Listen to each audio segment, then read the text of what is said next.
जीवित पुत्रिका व्रत की मेरी सभी बहनों को ढेर सारी शुभकामनाएं। यह व्रत बहुत ही कठिन होता है और माँ अपने बच्चे की लंबी उम्र के लिए और उसके स्वस्थ रहने की कामना करने के लिए निराजल व्रत रहती है।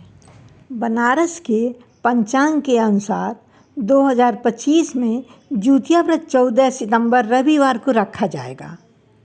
यह कठिन व्रत 3 दिन का होता है। 13 सितंबर दिन शनिवार को नहाए खाए है। नहाए खाने का मतलब होता है कि कपड़ा और शरीर शुद्ध रहे और खाने में कोई मांसाहारी वगैरह सामान न खाया जाए, शुद्ध खाना खाया जाए। बहुत जगह शाम के समय चीलो सियारों के लिए पूड़ी और सतपुतिया की सब्जी देसी घी में, वो भी बिना नमक के, बनाया जाता है।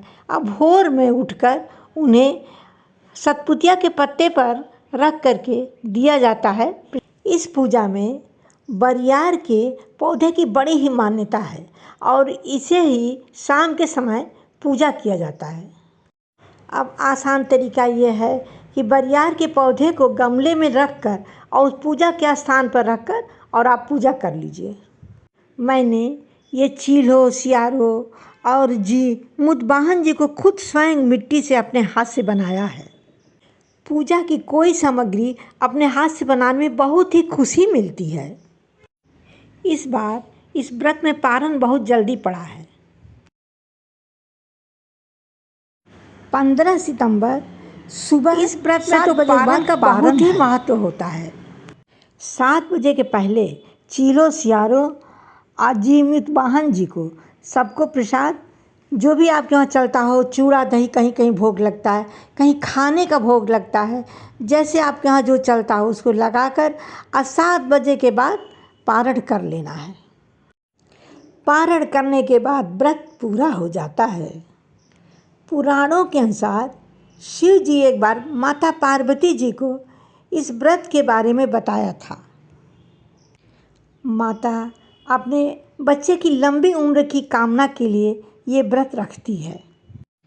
इस पूजा में मुतवाहन नामक एक राजा की पूजा की जाती है, जिन्होंने एक नाग वंश के बालक की जान बचाने के लिए खुद को बलिदान के लिए प्रस्तुत कर दिया। उसी समय से उनकी पूजा होने लगी। पिछले वीडियो में मैंने चीलो सियारिन की कहानी आपको सुनाई हूँ। मान्यता के अनुसार वो भी बहुत ही प्रसिद्ध कहानी है।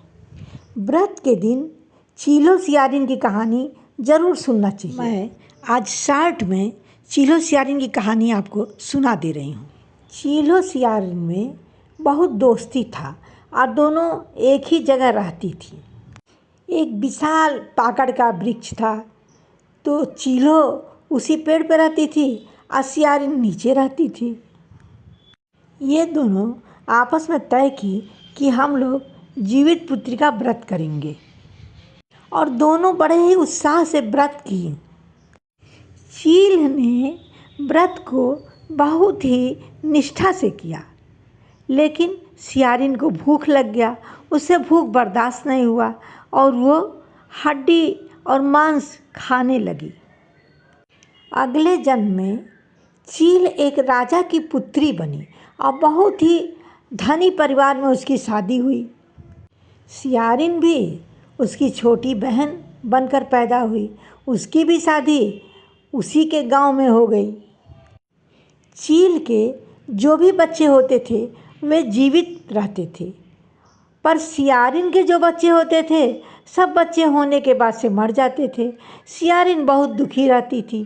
तो एक दिन वो चील के पास आई और कही, बहन, मेरे क्यों बच्चे सब मर जाते हैं और तुम्हारे बच्चे सब जीवित रहते हैं। तब वो पूर्व जन्म की कथा इनको सुनाई कि तुमने जो हड्डी मांस खाया था उसी की वजह से तुम्हारा ये दशा हो रहा है, तुम्हारे बच्चे मर जाते हैं और मैं निष्ठापूर्वक व्रत की थी तो आज मेरे सब बच्चे जीवित रहते हैं। और यह बहन को सलाह दी कि तुम जीवित पुत्रिका व्रत करो, तुम्हारे सब बच्चे जीवित हो जाएंगे। बोलिए गंधर्व राजकुमार मुतवाहन जी की जय। पौराणिक कथा के अनुसार महाभारत के युद्ध के समय अश्वत्थामा अपने पिता के मृत्यु का बदला लेने के लिए पांडवों के शिविर में घुस गया और द्रौपदी के 5 संतान को मार दिया। कृष्ण जी को जब ये बात पता चली तो वो अश्वत्थामा के दिव्य मणि को छीन लिए। उत्तरा के गर्भ में पल रहे शिशु को अश्वत्थामा ने नष्ट कर दिया। तब भगवान कृष्ण ने अपने पुण्य से उत्तरा के गर्भ के बच्चे को जीवित कर दिया और उस बच्चे का नाम जीवित पुत्रिका रखा गया। तभी से यह व्रत बहुत ही प्रसिद्ध हो गया। कृष्ण भगवान की जय।